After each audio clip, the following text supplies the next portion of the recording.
Assalamualaikum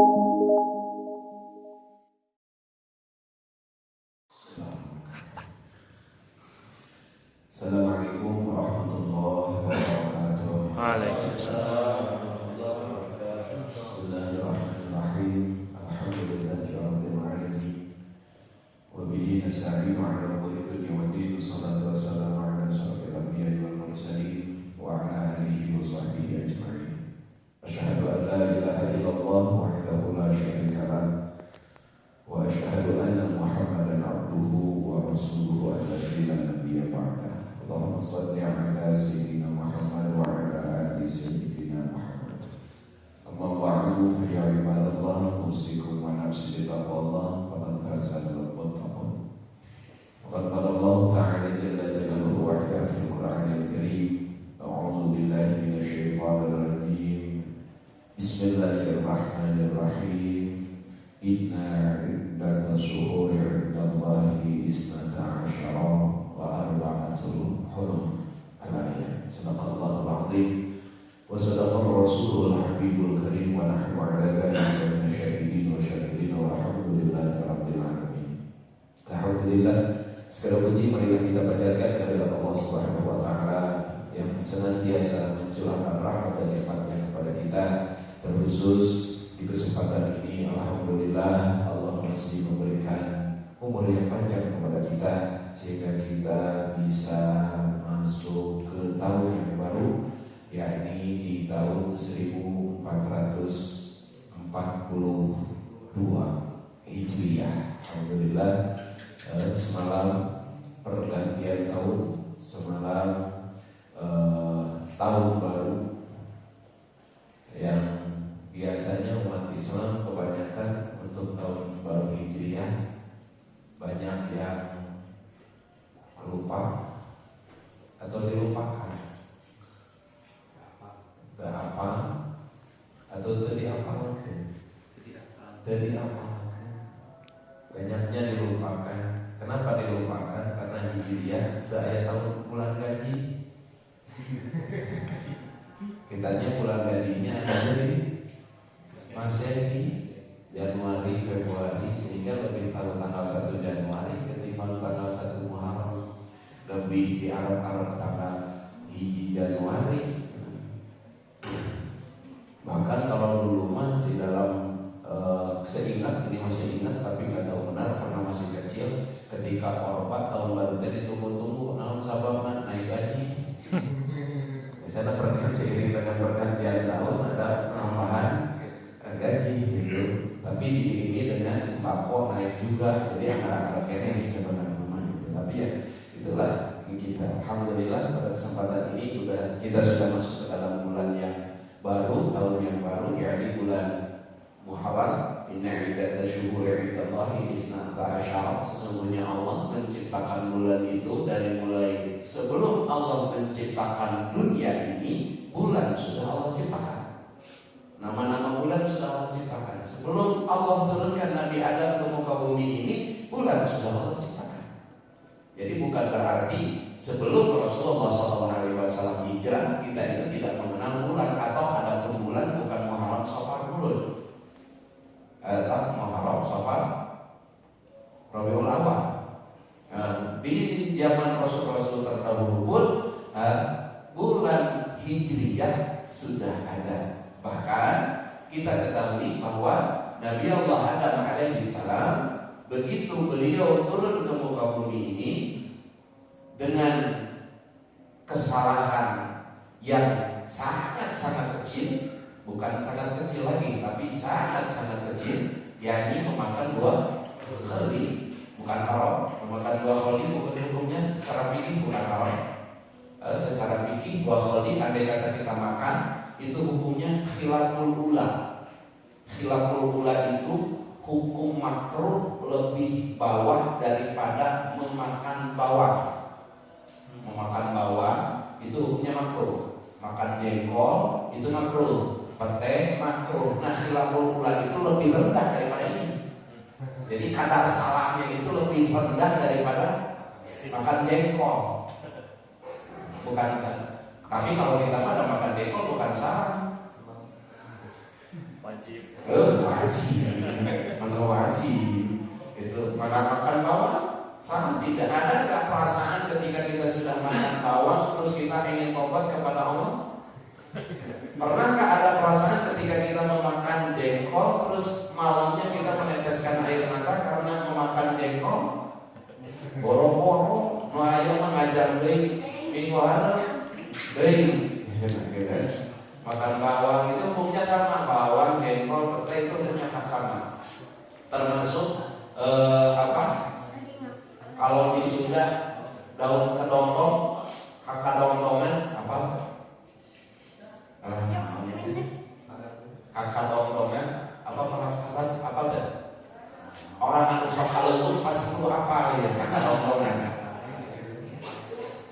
Kakadongdongan jadi daunnya itu seperti daun kembang sepatu.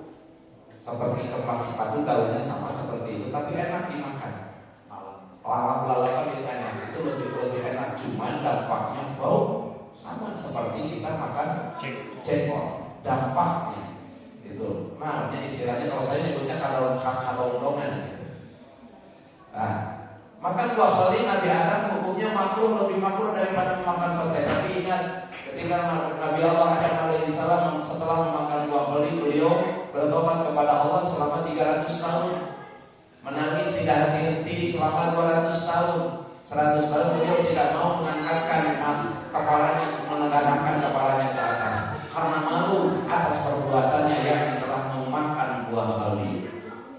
Ingat, ketika Nabi Allah Adam alaihissalam terus bertobat dan taubatnya diterima tepat selepas 300 tahun Nabi Allah Adam bertobat kepada Allah. Bertobat beliau pada saat itu di sebuah gundukan tangan. Sebuah gundukan tanah, beliau duduk di atas gundukan tanah itu dan Allah terima taubatnya pada saat itu. Gundukan tanah itu yang sekarang menjadi Ka'bah. Yang sekarang jadi Ka'bah dulu itu sebuah gundukan tanah yang dipakai duduk Nabi Adam untuk bertobat kepada Allah dan karena memakan buah keli. Nah, setelah memakan buah keli beliau bertobat. Nah, taubatnya Nabi Adam itu diterima pada tanggal 10 Muharram. Kita mengingat, kita tahu bahwa Nabi Allah Nuh alaihissalam umatnya pada saat itu disapu dengan banjir bandang sedunia itu, bukan satu negara, tapi seluruh dunia pada saat itu tidak ada sejengkal daratan.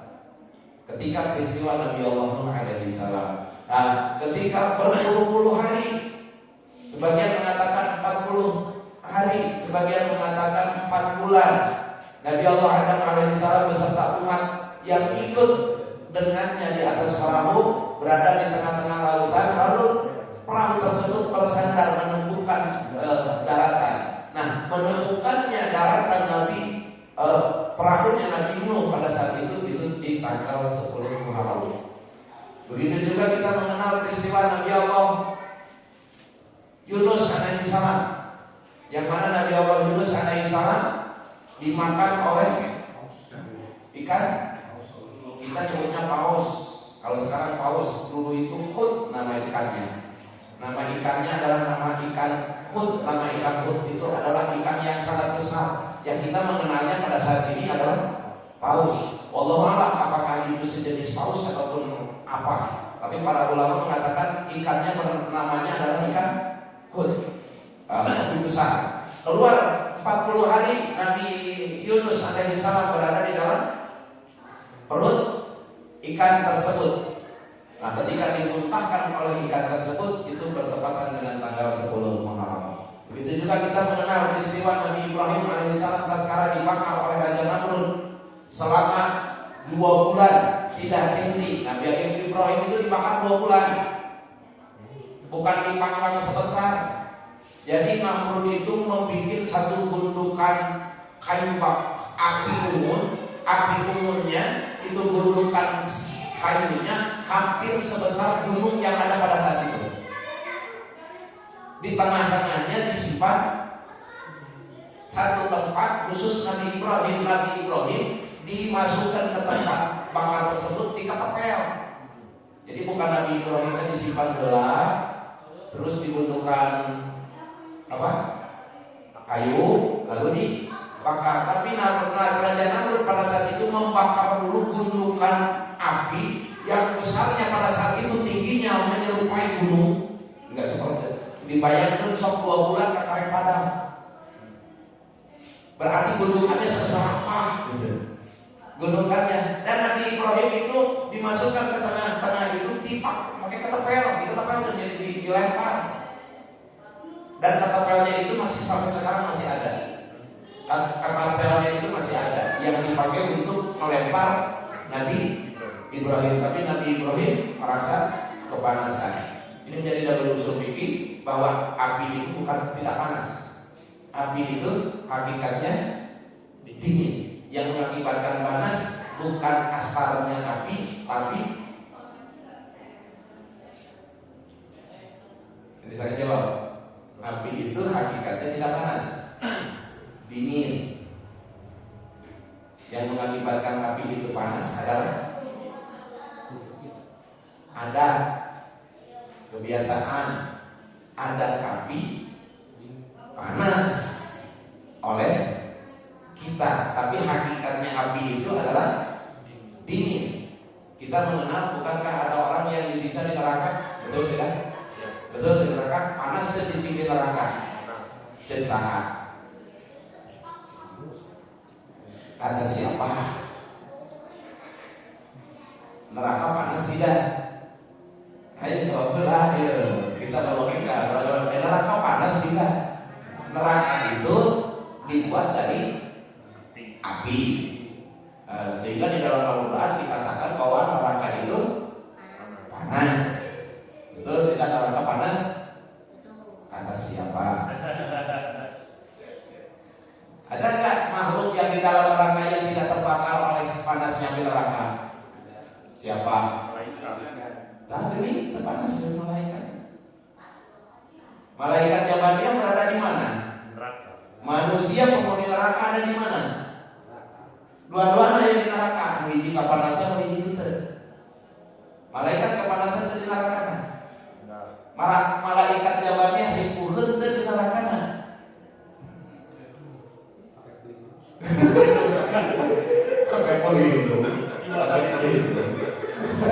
Ya itulah hakikatnya api. Jadi yang membuat panas itu secara hukum dari usul fikih adalah adatnya kita.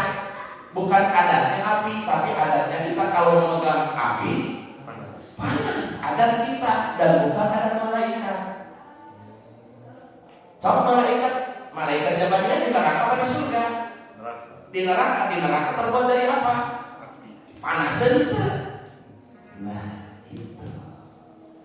Tapi lupa katanya, dah bisa dari itu. Sampai cenah katanya. Dan lain sebagainya, dan peristiwa-peristiwa lainnya, dan itu dicatat di tanggal 10 Maret, sehingga ada yang disebut dengan Yaumul Asyura, 10 tanggal 10 di bulan Muharram disebut dengan Asyura. Begitu juga di bulan sekarang, di bulan baginda Rasulullah SAW, yang ditentukan ketika hijrah bukan bulannya.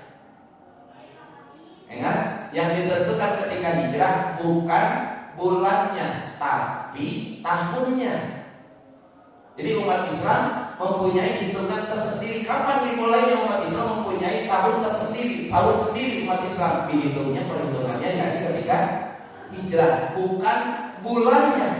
Karena bulannya di sebelum Rasul hijrah pun sudah ada, bukankah peristiwa Ramadan?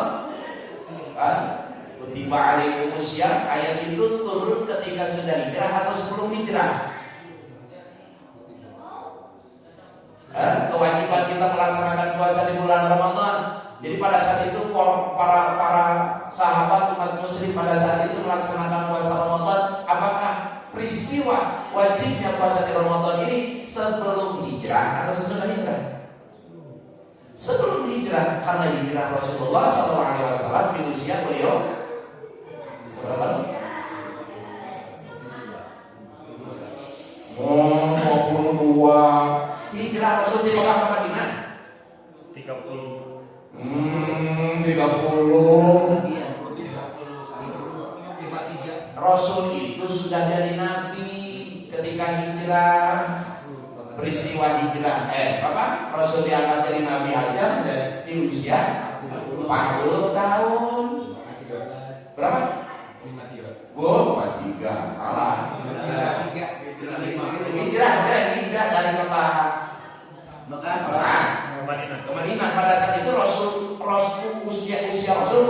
itu berapa?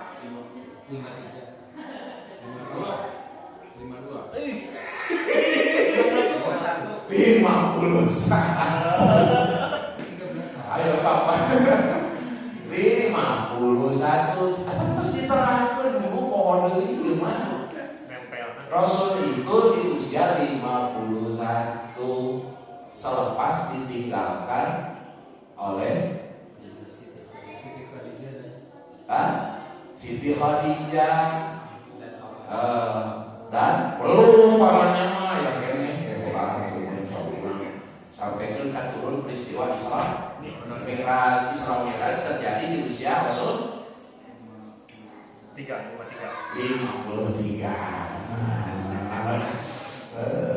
Nah, pada saat hijrah Rasul itu usianya 51 tahun. Kebayang tuh fisik orang 51 tahun seperti apa? Masih gue sepeda pada saat itu belum ada sepeda. Rasulullah hanya menggunakan Rasul itu menggunakan unta dari kota Mekah. Beliau tidak langsung ke kota Madinah, tapi mengecoh terlebih dahulu ngumpet di atas gunung Sur, di dalam gua Sur selama 3 hari 3. Pada saat Rasulullah SAW berangkat, Sayyidina Abu Bakar menunggu di perbatasan kota Mekah. Rasulullah berada di rumahnya. Di dalam rumah Rasul pada saat itu hanya tinggal 2 orang, yakni Rasulullah dan Sayyidina Ali karramallahu wajhahu. Dan Sayyidina Ali diberikan mantel dan selimut beserta jubahnya. Kau tidur di sini. Jangan dulu kau berangkat sebelum semua orang Islam berangkat. Sebelum, jadi Sayyidina Ali numpang terakhir. Rasulullah SAW keluar dari rumah. Ingat ketika Rasul keluar dari rumah itu, pemuda kaum kafir Quraisy sudah menanti sehari sebelumnya. Kabayang tuh, rumah Rasul dikepung sehari sebelum Rasul berangkat keluar dari rumah. Sehari sebelum keluar dari rumah, pemuda kaum kafir itu pada saat itu mengepung rumah Rasul karena mereka sudah meyakini bahwa Rasul akan berangkat hijrah sehari sebelum. Tapi Rasulullah SAW lolos. Kenapa lolos? Rasul pada saat itu keluar mengambil segenggam pasir lalu membacakan la tudrikuhul absar wa la yudrikuhul absar. Dialogkan. Itu pada saat jam sebelum tengah malam. La yudrikuhul absar, sehingga mereka yang pada saat itu berkumpul tidak melihat Rasulullah SAW keluar. Hanya 1 orang yang melihat Rasul keluar, itu pun seorang pengembala dan bukan pasukan yang ikut mengepung. Hanya seorang pengembala yang lewat. Ningali Rasul keluar. Ijelema pemuda dengararium tapi Rasul keluar. Tapi dia mah cuma data yang urusan gitu. Akhirnya berangkat berangkat ya, balik lagi subuh mau mengambil kambing, mengulang mereka kembali deui. Eta pemuda masih kene ngarariung. Ngarariung kene, cek kembali ieu teh. Lakeun naon hari ini? Lagi ngapain kalian? Saya menunggu Rasul, saya menunggu Muhammad. Dari tadi belum keluar Muhammad. Kita tadi geus keluar, ieu mah teu gitu masuk.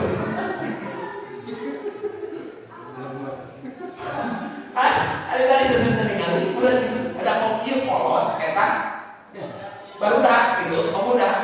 Jadi bahasanya itu menggunakan bahasa Arab tapi bil Arabiyati yang kasar. Mun bahasa Sunda mah gitu. Bahasa Sunda mah kan tadi kan tadi lihat tadi Rasulullah keluar di setiap kepala tadi Rasulullah mengurungkan pasir. Jadi setiap pemuda tadi mengurungkan dari kepalanya pasir gitu. Begitu sih orang ini berbilang pasir, seluruh orang yang mengepung rumah Rasul memegang kepala. Begitu memegang kepala, ada pasir. Ada pasir.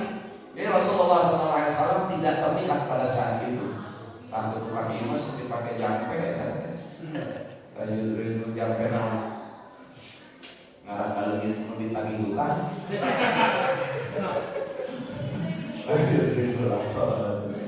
Sampai Rasulullah SAW menginap di bermalam di gua terus selama 3 hari di dalam gua. Hanya Rasul itu ditemani, yang tahu bahwa Rasul berada di situ. Yang pertama adalah Siti Aisyah radhiyallahu taala anha, yang kedua Siti Asma. Asma itu adalah adiknya daripada Siti Aisyah. Yang ketiga bujaknya Abu Bakar. Jadi budaknya Abu Bakar Siddiq yang mengantar Siti Aisyah dan Asma untuk bergantian memberikan pengantaran. Jadi selama 3 hari itu Siti Aisyah mengantar makanan, nanti jadwal siangnya Siti Asma. Nah, yang mengantarnya adalah bujaknya. Selama 3 hari 3 malam di Buasul ada satu kejadian yang mana ketika seluruh kaum kafir menyerang mau mengejar Rasul, ada satu gua itu ada laba-laba yang laba-laba itu udah ada. Jadi ini laba-laba udah kelihatan lama banget gitu sebelum Rasul hijrah. Ini laba-laba sudah ada, tapi si sarangnya itu juga hancur. Yang kedua ada seekor merpati yang sedang bertelur. Ini diyakini oleh orang Arab, sampai para ulama pun meyakini merpati ini anak cucunya adalah yang ada di sekitaran Mekah sekarang. Kalau tetangga Mekah banyak merpati itu. Ini anak cucunya itu, nah ini yang ada di sekitaran Mekah. Maka para ulama sangat menganjurkan kalau kita ada rezeki bisa ke sana, sedekahkan ke burung tersebut. Ya, kalau suka burung eta, jangkong, ulah di bawah. Dan diyakini oleh orang-orang Arab dan orang-orang ulama pun meyakini. Jadi ulama pun meyakini bahwa cucu apa itu namanya? Turunan merpati yang pada saat itu bertelur ada di sekitar Ka'bah sekarang. Kalau kita ke Mekah kan banyak burung, sedekah. Dan banyak sekali kisah yang begitu istimewa ketika peristiwa hijrah pada saat yang istimewa lagi ketika Rasulullah SAW sampai di kota Mekah pada saat Madinah, yang pada saat itu bukan Madinah, namanya adalah Yathrib. Begitu sampai Rasul ke kota Yathrib, para tokoh masyarakat yang ada di kota Yathrib berebut. Inilah orang pegeden berebut ingin Rasulullah tinggal di rumahnya. Semuanya sambil mengatakan, Rasulullah tidurlah di rumah saya, tinggallah di rumah saya. Di rumah saya ini begini, fasilitasnya begini. Berebut semua ingin rumahnya disinggahi oleh Rasulullah SAW. Tapi Rasul adalah seorang nabi yang sangat bijak. Kalau andai kata beliau yang mengucapkan saya tidur di rumah si fulan, khawatir yang lain merasa tersaingi atau merasa terkalahkan. Karena Rasul adalah sesosok yang bijak, maka Rasul tidak mengucapkan petunjuknya melalui lisannya, tapi beliau malah menyuruh untanya, di mana unta saya diam, maka disitulah saya akan bermukim. Di mana unta saya diam, maka disitulah saya akan bermukim. Akhirnya si unta nanti diabring-abring. Nah, ketika unta ini pergi, karena pergi nanti digudut-gudutnya gini. Jadi ada sedikit paksaan dari para pegeden supaya untanya belok ke rumahnya. Tapi si untanya itu terus sampai masuk ke dalam gang. Jadi bukan hanya masuk ke dalam gang, yang mana unta ini belum pernah menginjak tanah itu, jalan itu ya, karena baru datang. Tapi si unta ini seperti yang mengetahui, karena memang Rasulullah SAW pada saat itu mendapatkan wahyu dari malaikat Jibril, engkau akan tidur di seorang salah satu kerabatmu. Salah satu kerabatmu. Rasul pada saat itu kehilangan jejak tentang masalah kerabat yang ada di kota Yasrib.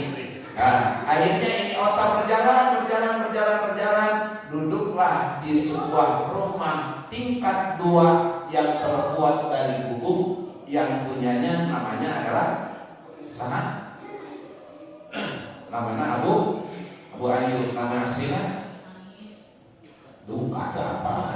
Khalid bin Zaid. Namanya adalah Khalid bin Zaid. Usut punya usut, kenapa rumah Khalid bin Zaid atau Abu Ayyub alias Khalid bin Zaid? Kenapa di rumah itu yang pertama? Kenapa unta memilih di rumah itu yang pertama? Karena Abu Ayyub lah salah satu umat Muslim pertama dari negara Yasrib yang ikut masuk ke dalam Islam. Muslim pertama di kota Yasrib. Beliau yang pernah ikut perang Badar, beliau yang pernah ikut perang Khandaq. Pada saat itu masih seorang pemuda gagah berani. Ya beliau. Yang kedua, beliau adalah masih keturunan akhwalnya Rasul. Akhwal itu apa? Akhwal? Pernah diterangkan akhwal itu? Saudara dari keluarga ibu. Jadi di dalam bahasa Arab itu tidak dibedakan mana keluarga dari bapak, kemana keluarga dari ibu. Di Arab itu, kita mengulang sedikit, di Arab, adat Arab itu tidak ada istilah wa.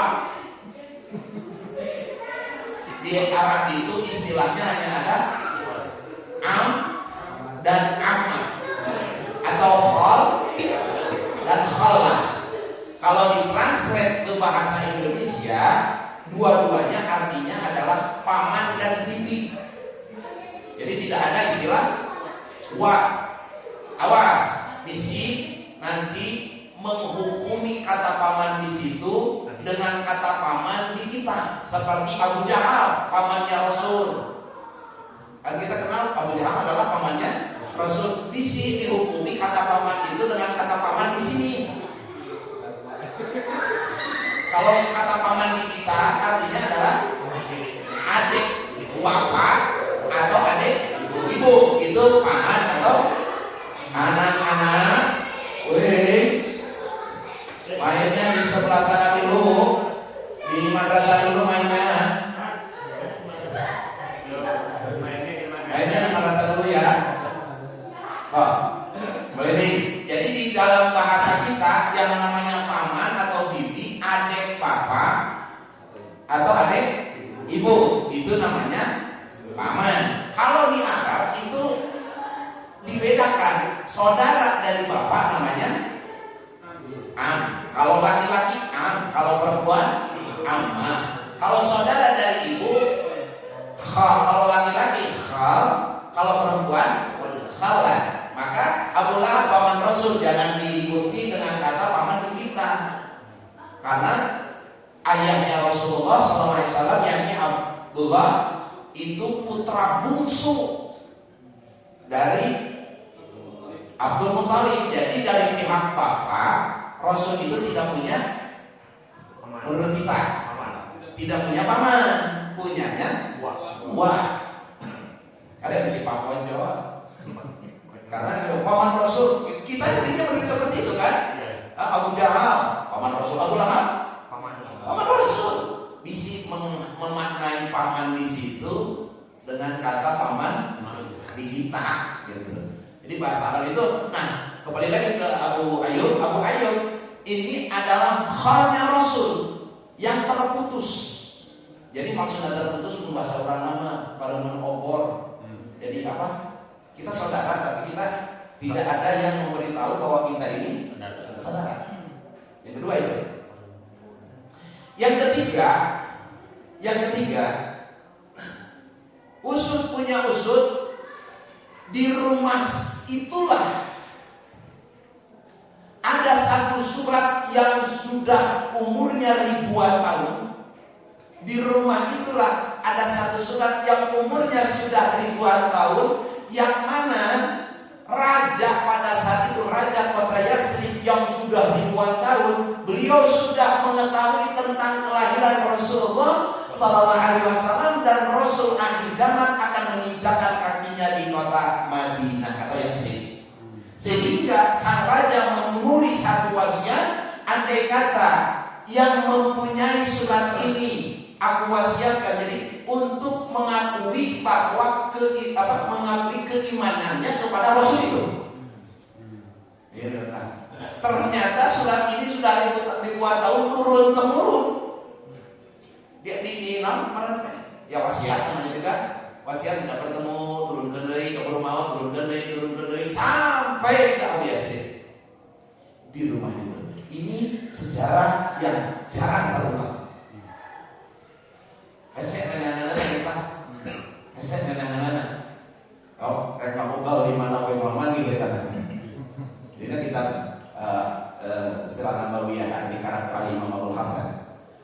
Jadi ada satu surat wasiat ribuan tahun usia suratnya itu ribuan tahun. Gitu. Ribuan tahun yang mana surat ini memang diperuntukkan untuk Rasulullah Sallallahu Alaihi Wasallam, dan surat itu ada di rumahnya Abu Ayyub Al-Ansari rahmatullahi alaihi wa radhiyallahu anhu. Masya Allah.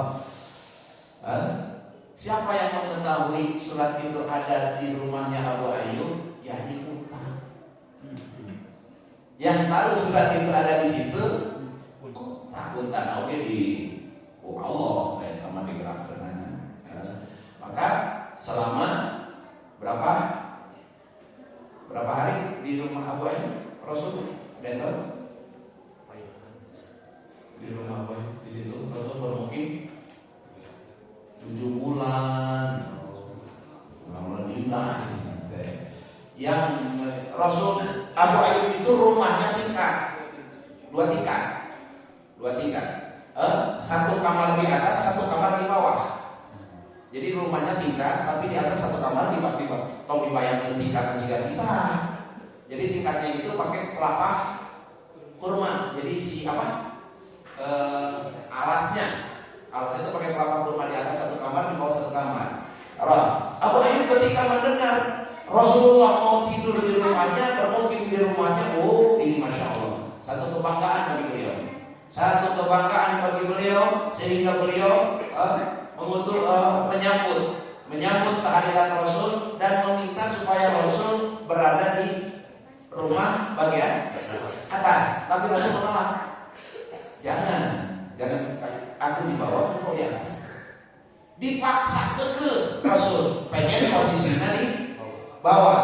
Abu Ayyub beserta keluarganya di atas. Ingat, lihat, malam pertama yang menyiksa Abu Ayyub, tapi bukan menyiksa, disitulah tertancap kecintaan kepada Rasulullah Sallallahu Alaihi Wasallam.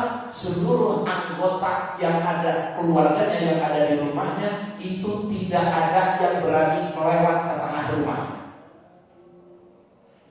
Di pinggir, tidur di pinggir, anaknya di pinggir, di pojok. Sehingga satu anaknya bertanya, ya Abi, kenapa bapak saya tidak boleh lewat ke sana? Di bawah ada kepala orang mulia. Di bawah ada dua orang mulia. Andai kata kau lewat ke sana, khawatir di sana bertepatan dengan kepalanya, kau menginjak kepalanya. Ini sampai gitu apa ya? Jadi kalau mereka takut pinggir, tidak mungkin sana Rasul di pinggir itu. Berhari-hari Abu Ayyub melakukan aktivitasnya di rumah seperti itu. Anak-anaknya tidak boleh, istrinya tidak boleh sampai lewat ke tengah rumah. Jadi mengatakan kenal di bawah ada jasad mulia, di bawah ada manusia yang paling mulia. Dua lagi, di situ ada Rasulullah SAW, di situ ada Sayyidina Abu Bakar Siddiq, sahabat yang paling mulia, Masya Allah. Terus setiap hari Abu Ayyub memasak beserta istrinya untuk menjamu Rasulullah SAW. Setiap Rasulullah makan, Abu Ayyub itu tidak melihat kemana-mana, tapi selalu memperhatikan makanan. Dan misalkan hari ini ada 3 menu yang disajikan kepada Rasul, misalkan ada 3 menu. Di sini mana saja makanan yang disentuh oleh Rasul. Ketika Rasul yang menyentuh makanan ini, maka aku akan habiskan makanan itu. Berebut di istimewa. Ketika Rasul memakan, apa yang dipegang, jadi yang nggak dipegang nggak dimakan. Yang nggak dipegang oleh Rasul itu nggak yang dimakan, tapi yang dipegang itulah yang dimakan. Jadi selama 7 bulan Abu Ayyub beserta keluarganya memakan sisa dari makanan yang telah dimakan oleh Rasulullah Sallallahu Alaihi Wasallam. Masya Allah. Ini kecintaan seorang Abu Ayyub kepada Rasulullah Sallallahu Alaihi Wasallam sampai Rasul pada saat itu mempunyai rumah, mempunyai tempat untuk membangun masjid pertama yang disebut dengan masjid apa namanya? Kuba. Di situ 7 bulan. Masya Allah. Abu Ayyub adalah orang sahabat yang paling tua yang hidupnya sampai ke Khalifahan Muawiyah. Hidupnya sampai ke Khalifahan ketika wafat Rasulullah SAW, diperganti ke Khalifahan sama Sayyidina Abu Bakar, berganti sampai ke Khalifahan Muawiyah, beliau masih hidup. Dan ketika di Khalifahan Muawiyah, beliau usianya sudah mencapai 80 tahun. Muawiyah pada saat itu menginstruksikan untuk jihad melawan Konstantinopel. Beliau berada di barisan paling depan. Usia 80 tahun. Dan beliau wafat di penggal. Tapi beliau wasiat kepada seluruh para sahabatnya, andai kata aku gugur di medan perang, makamkan jasadku di tengah-tengah kota Konstantinopel. Biar kelak nanti di akhir zaman ada manusia muslim yang muncul di kota ini. Dan di akhir zaman, di zaman kerajaan siapa? Salahuddin Al-Ayyubi, muncullah ulama-ulama besar di sana. Berkat apa? Berkat doanya Abu Ayyub Al-Ansari. Masya Allah. Itulah seorang penjamu Rasulullah Sallallahu Alaihi Wasallam. Pertama ketika Rasul dari kota Mekah ke kota hijrah dari kota Mekah ke kota Madinah. Ini sebenarnya kisah-kisah seperti ini harus selalu diangkat. Biar apa? Biar di dalam hati ini, karena di zaman sekarang banyak sekali banyak sekali umat Islam di zaman sekarang kepada Rasul itu manusia yang Allah beri gelar Rasul, mempunyai wahyu Al-Quran, sudah banyak, sehingga banyak sekali orang yang apa sih istimewanya Rasul? Karena dia manusia. Ana basyarun mislukum, di dalam Al-Quran Allah berfirman seperti itu. Rasul mengatakan seperti itu di dalam Al-Quran yang dimaksud oleh Allah. Ana basyarun mislukum, aku manusia seperti kalian. Manusia seperti kalian. Terus pemahaman kita, oh Rasul itu seorang manusia biasa yang digelari Rasul, mempunyai mukjizat sebuah Al-Quran. Sudah. Tapi apa yang diceritakan, apa yang dikisahkan ketika Rasulullah SAW, ketika Rasulullah SAW wudhu pertama di kota Yathrib, di kota Yathrib, di kota Madinah, itu ketika Rasul wudhu, para sahabat berebut air wudhu bekas Rasulullah SAW, sehingga dikisahkan di sana tidak ada setetes air yang dipakai wudhu oleh Rasul yang nyampe ke tanah. Kenapa? Karena habis direbutkan oleh para sahabat, sehingga Sayyidina Ali radhiyallahu anhu pada saat itu beliau sampai mengeluarkan zulfiqarnya untuk ngabubarkeun jelema. Karena manusia ini ngabubarkeun sudah ada rekaman ke. Sayyidina Ali pada saat itu membubarkan para sahabat yang berebut air wudhu, kirain mau ngamankeun, ternyata untuk diminum oleh dirinya. Biar yang kasih dinaliat kita nyari sudah terekaman tuh kata bajana saya dulu Masya Allah itu saya dinali. Dan begitu langkah para sahabat kepada Rasulullah Sallallahu Alaihi Wasallam. Panjatkan. Kenapa dikisahkan seperti ini? Biar kita ada kerinduan ingin bertemu dengan Rasulullah Sallallahu Alaihi Wasallam, karena hanya Rasulullah yang bisa menyelamatkan kita. Hanya Rasulullah yang bisa menyelamatkan kita. Apakah surga Allah layak diberi oleh sholat kita? Apakah surga Allah layak untuk dibeli dengan bacaan Al-Quran kita? Apakah surga Allah layak untuk kita beli dengan sedekah kita? Layak tidak? Ayo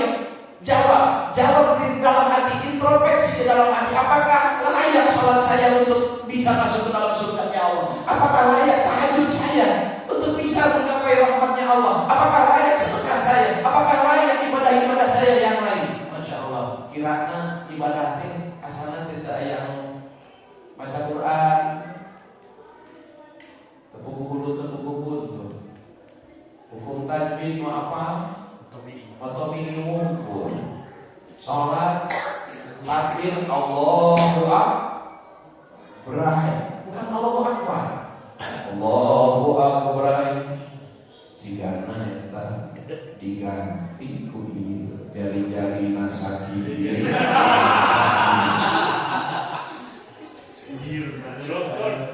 irna nomor sakir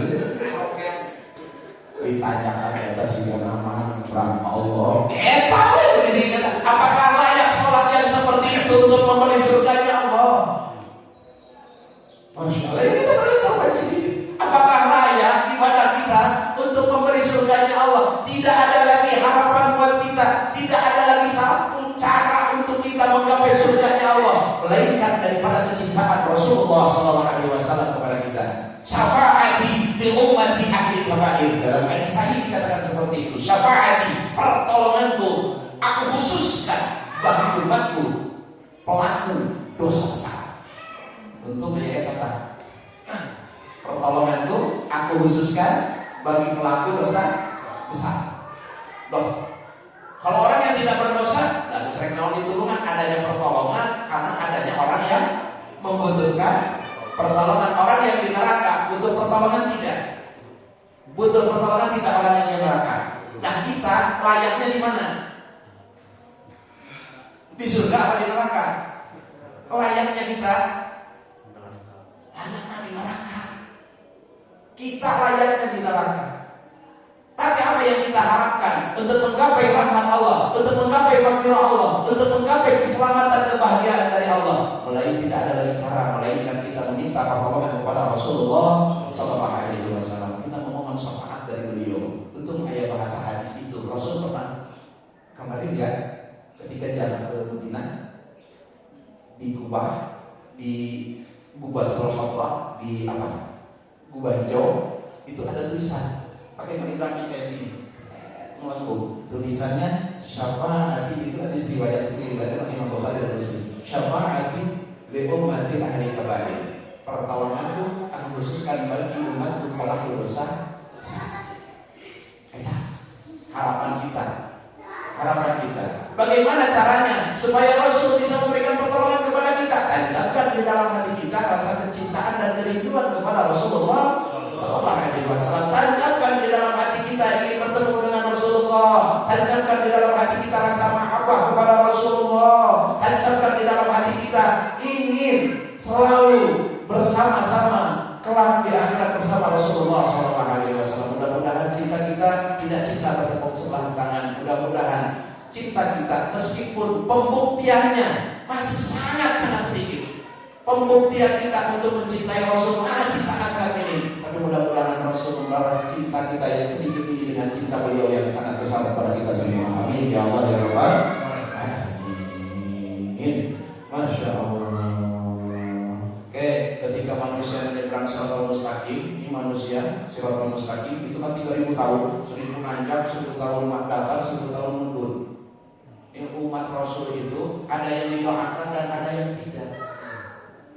Ini khawatir kita termasuk ke dalam. Jadi kalau orang kafir sudah pasti tidak akan Jadi Rasul itu berada di pintu ketika mau masuk ke dalam Siratal, mau ke alam Siratal Mustaqim, persis ada di pintunya.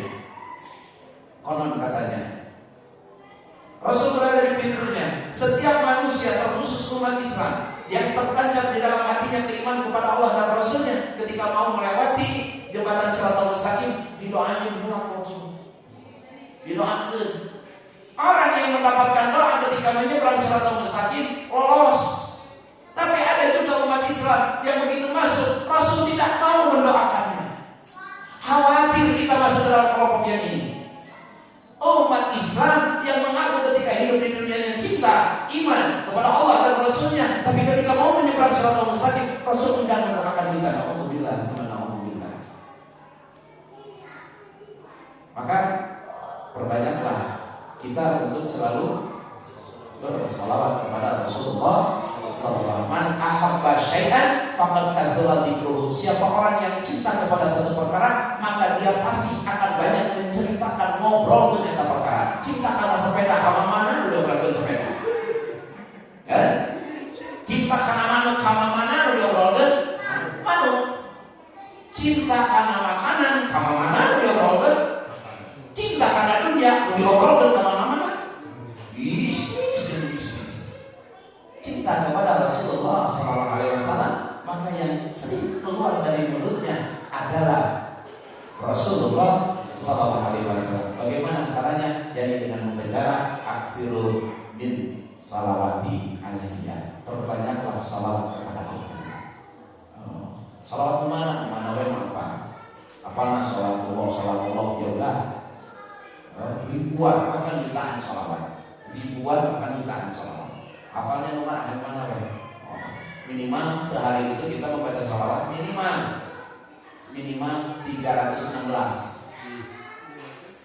316 minimal bagi minimal maksimal minimal 313 maaf minimal 313 minimal jam separah awal pokoknya mah itu kan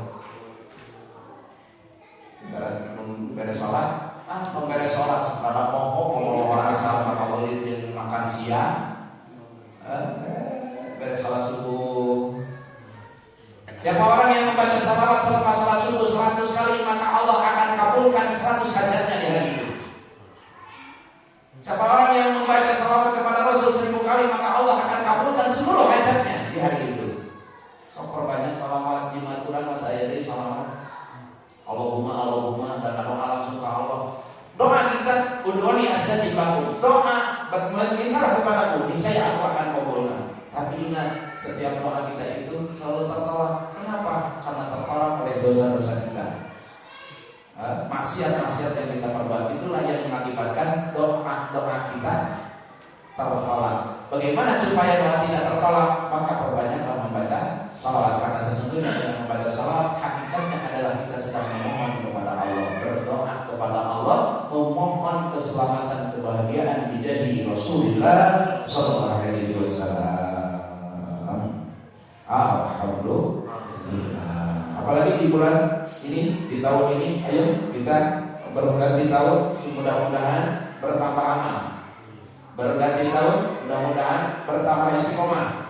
Berganti tahun, mudah-mudahan kita semakin lebih baik di dalam mengisi kehidupan di sisa umur kita ini ke arah yang lebih baik. Amin ya Allah ya Rabbal alamin.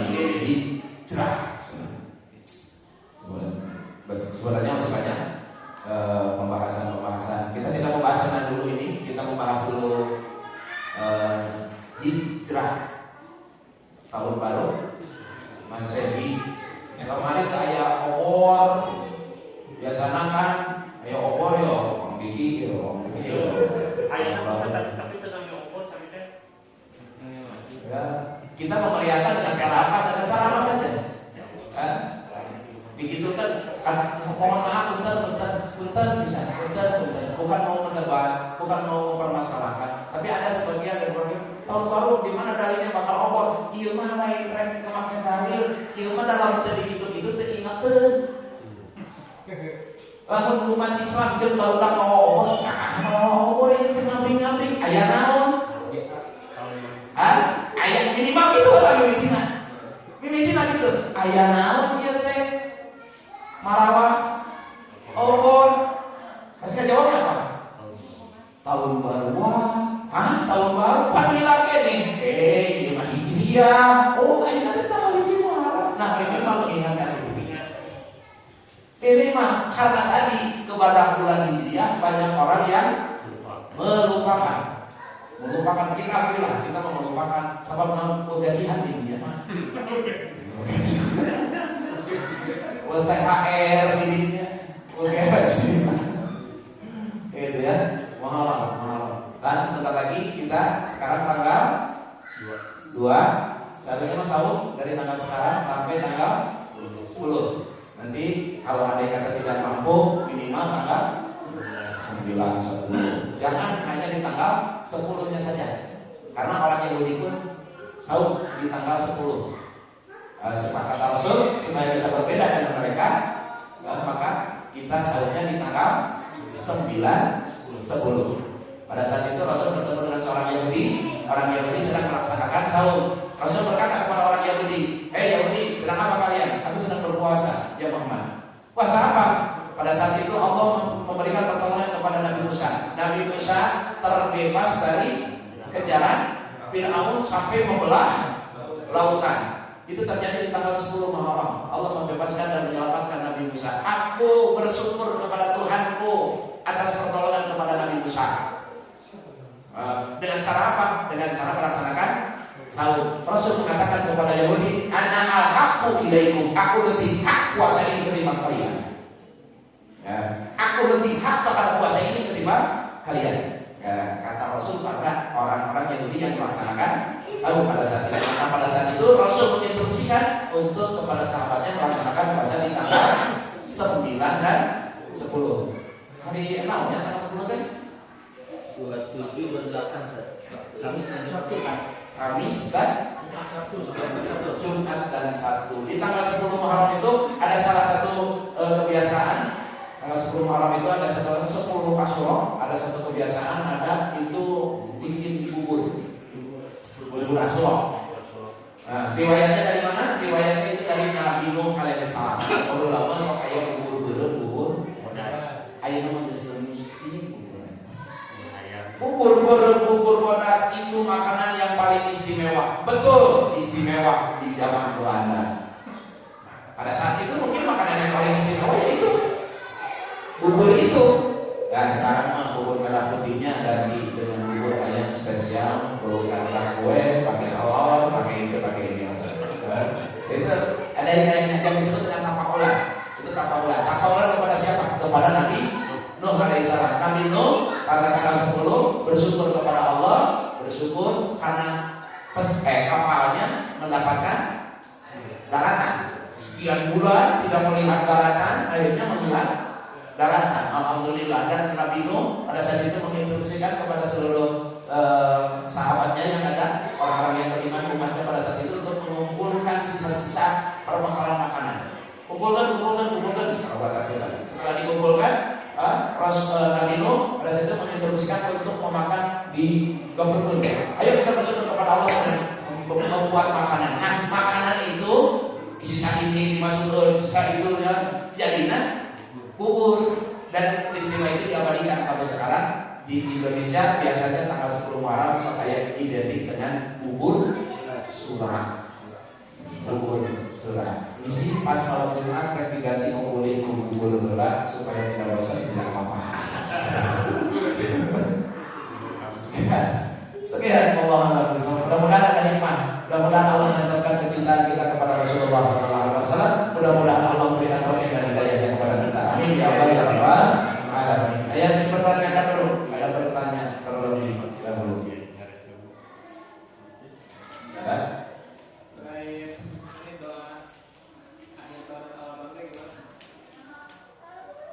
Maksudnya? Ya kan sejarahnya seperti apa? Awal tahun dan akhir tahun. Secara spesifik saya kurang begitu belum mendalami lebih dalam. Tapi banyak sekali doa awal tahun dan akhir tahun. Awal tahun dan doa akhir tahun banyak sekali versinya maksudnya ya. Jadi misalkan saya baca ini, orang lain baca itu, terus menjadi pasien. Karena banyak versinya. Bahkan ada yang langsung yang bersandar kepada Rasulullah SAW, ada yang para ulama bikin. Ini para ulama. Nah ini yang menjadi kontroversi. Ini ulama yang bikin. Nah orang bikin, kita pun sok bikin doa salaman, bukan? Apakah doa harus selalu dari Rasul? Tidak. Kadang-kadang kita berdoa bikinan sendiri. Ya Allah, kita sudah sametan panggilan dan hadis doa eta.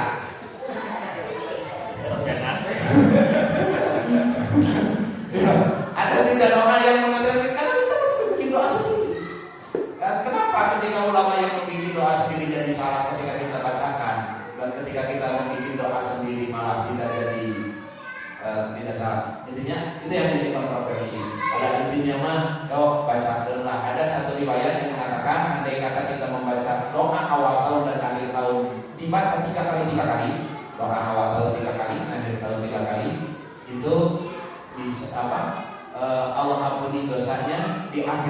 dan di awal tahun. Di akhir tahunnya, akhir tahunnya pada asal. Kemarin pada asal tuh baca awal akhir tahun dan pada asal hari Rabu ya, di Rabu asal baca 3 kali. Allah ampuni dosa sebelumnya. Awal tahun dibaca, habis maghrib nah. Allah ampuni dosa di bulan tersebut. Tidak ada sebagian yang mengatakan seperti itu. Cuman ini ada satu. Awal bulan itu para ulama salafus saleh biasanya minuman. Ini minuman ya. Minuman para ulama salafus saleh di awal tahun. Kalau kita lihat ulama saleh di awal tahun itu yang pertama diminum adalah susu. Susu ada ya? Susunya bebas, yang penting tapi ulah susu kopi susu. Tapi Sumurni. terserah mau susu murni, itu yang dilakukan oleh setiap salafus saleh di setiap awal tahun. Jadi awal tahun minuman pertama yang masuk itu susu. Banyak yang bertanya kenapa susu. Kita berdoa kepada Allah mulai di tahun itu mudah-mudahan tahun yang putih bagi kita. Maksudnya tahun yang putih itu tahun terbebas dari dosa, terbebas dari bencana. Jadi papakul namanya. Dan ulama-ulama saleh, ulama-ulama terdahulu biasanya kebiasaan ini turun-temurun dan tidak pernah ditinggalkan. Cuman kita saja mungkin baru tahu sekarang. Ya, gitu. Jadi awal tahun itu minumnya susu. Seperti itulah awal tahun. Sok pada baca baik maka baca baik. Namun ini kayaknya saya belum mempelajari sampai ke dalam. Sekian. Tadi lanjut tadi tentang sholat. Ketika sholat, memang tiba-tiba kita ingat semuanya gitu. Pakai kunci hilang, terus apa yang terlupa ingat. Itu tuh bisikan setan gitu ya. Nah itu kemudian cara atasinya gimana? Yang jelas itu alladzi yuwaswisu fi sudurin nas. Itu cuma sekelis. Alladzi yuwaswisu, setan itu adalah yang waswas fi sudurin nas, di dalam hati manusia. Ingat kita. Makanya kalau lupa nenden kunci baik motor atau mobil, buru-buru soalnya. Itu bagaimana cara mengatasinya? Kita kalau mengatasi itu memang perlu riyadhah. Yang kita tuh sholat harus khusyuk. Apa yang disebut dengan khusyuk? Apa itu khusyuk? Fokus. Itu khusyuk. Harus fokus. Sehingga penonton Juventus we.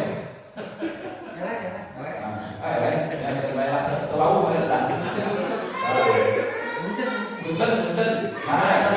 Sana nu ngabol tenan. Messi. Ada pokoknya mah eta pokoknya Messi eta. Bukan dia tidak terlihat anak nangis, bukan tidak terdengar anak nangis, istri cerewet, ngobrol itu ini dan lain sebagainya. Tapi mata sedang fokus. Eta namanya khusyuk. Jadi khusyuk itu bukan berarti tidak ingat. Lalu tidak ingat mah lain khusyuk. Dia mau Jadi khusyuk itu bukan berarti tidak ingat ini, tidak ingat itu, tidak terdengar ini, tidak terdengar itu, tapi fokus. Nah, andai kata kita ingat ke sepeda misalnya, begitu ingat sepeda langsung tarik ya kawan kemana? Fokus, saya sedang sholat. Ingat karena hutang, itulah fokus sholat. Ingat karena nama itulah fokus. Itu namanya khusyuk. Ini butuh apa? Diam itu apa? Pembelajaran. Terus ulang dan digiatkan supaya sholat kita menjadi fokus. Kita mau bilangnya fokus. Nah kalau bahasa agamanya khusyuk. Fokus. Ingat kadang-kadang kita ingat karena bukan berarti sekelas Rasul saja bukan berarti menyatakan Rasul aja pernah dalam satu hikayat beliau pernah sholat dipercepat. Mungkin hikayatnya sudah tidak asing. Dipercepat sehingga para sahabat aneh karena Rasul belum pernah sholat secepat itu. Ayo orang ini harus biasa cepat. Kalau lambat itu aneh, gitu kan? Kalau Rasul ini bukan biasa lambat sehingga ketika Rasul sholat cepat, para sahabat ini aneh. Lalu selepas sholat, para sahabat bertanya, ya Rasulullah, kenapa engkau tidak biasanya sholat secepat ini? Ada apa ya Rasulullah? Rasul mengatakan, aku mendengar di belakang suara tangisan anak. Aku khawatir orang tuanya ikut sholat denganku sehingga sholatnya terganggu karena mendengar. Nah, maka aku percepat. Berarti Rasul mendengar. Jadi berarti Allahu Akbar, pranpreng-prong, utak-tok di samping itunya ngalewat bangsa pedagang baso gitu ya, gitu ya, bakpao gitu. Jadi apa-apa gitu. Tapi tadi ketika kita awas nih, ketika terdengar bakpao langsung dipikiran, wow, siang. Nah, buru-buru tarik sholat. Eta sampai tuturkeun, sampai tuturkeun. Pala-pala dia jual tahiyat tadi.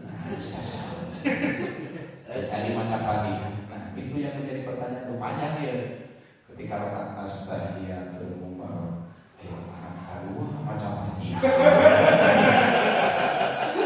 Pernah terjadi seperti itu? Jadi misalnya tasawuf terakhir ya, tasawuf terakhir, iya, saking khusyuk ada sholat. Saking khusyuk.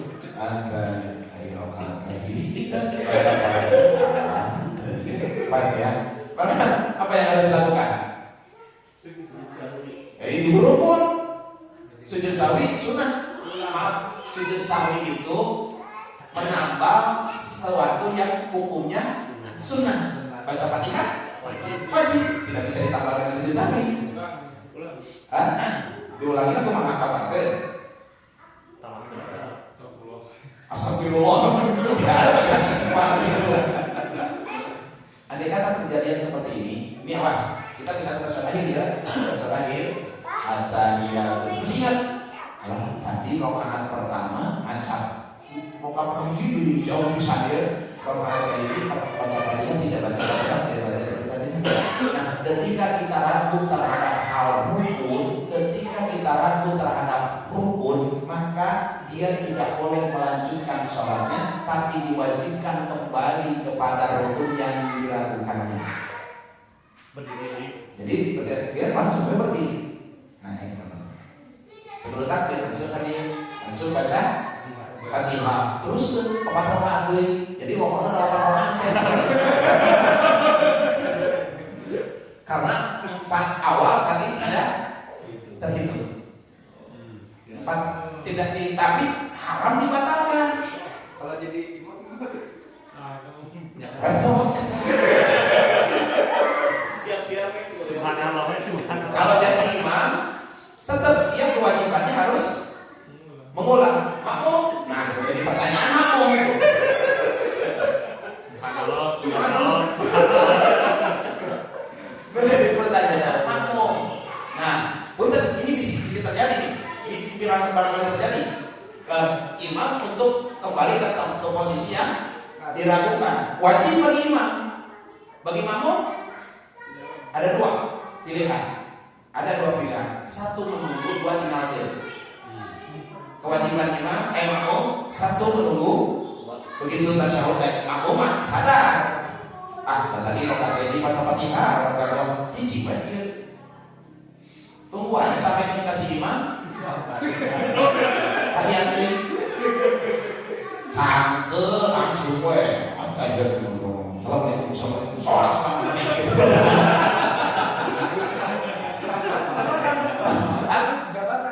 tidak batal. Andai kata kejadiannya seperti ini. Bisa terjadi. Nah, salah awal 5 rakaat.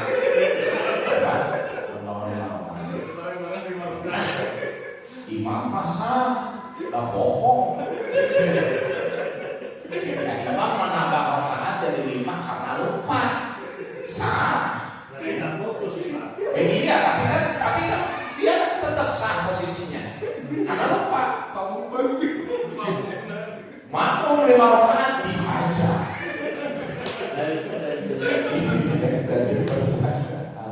Ya kalau imam 5 rakaatnya karena dia lupa perasaan opat gitu deh. Makmum. Maka ketika kejadian seperti itu makmum disunahkan membaca Subhanallah.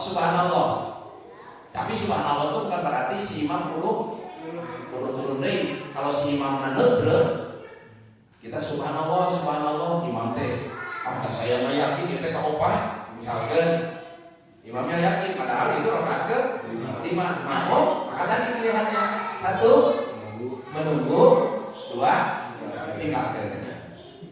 Nah, 1 menunggu, 2 tinggalkan. Gitu. Andai kata si imam kekeh dengan pendiriannya selepas kita kasih tahu subhanallah. Mau beres ya kalau subhanallah. Ya. Alhamdulillah. Begitulah Pak, kita juga sama lah, kita alhamdulillah sholat kita masih semuanya begitu Pak, yang kadang-kadang ingat kalau apa ingatkan itu sehingga nasihat kata jok pikir halus ya Pak, mal cangkel kena bulu.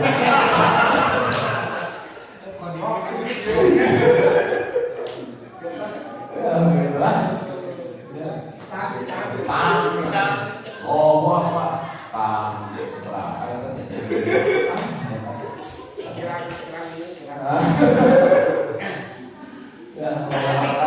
Sekian Bapak mudah-mudahan yang disampaikan ada guna dan manfaat dari ilmu yang bermanfaat untuk kita sekalian. Sekali lagi mohon maaf yang sebesar-besarnya. Assalamualaikum warahmatullahi wabarakatuh.